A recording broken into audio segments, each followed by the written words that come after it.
Hi everyone, welcome back to Cooking Matters. My name is Collin Spear. I'm with the Lost River Market and Deli, and today we're making garlic mushroom angel hair pasta.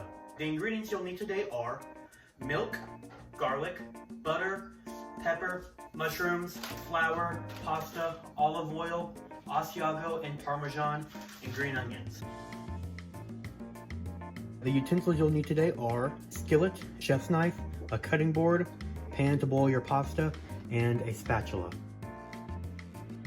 Next, we're going to boil our pasta, so we're going to get our pan and fill about half with water, salt our water, follow the instructions on the pasta to make it. Next, we're going to quarter our mushrooms, and we're going to set those aside. Next, we're going to prepare our green onions. We're going to cut off the ends, put those aside, and then we're going to cut these really thinly.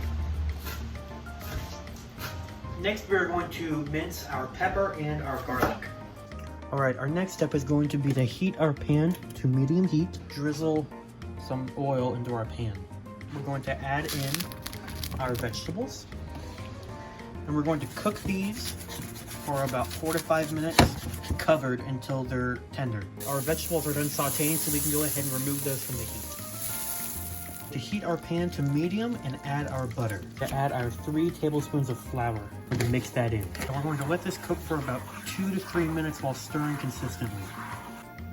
Okay, now that our mixture has cooked for a little while, we're going to add in our milk little by little and stir it in until all of our milk is gone.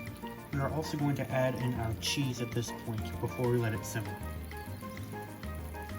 Alright, to plate, we're going to put some spaghetti in the bowl, mix in some of our sauce, top with the vegetables, cheese, and green onions. This is the finished product and it looks amazing.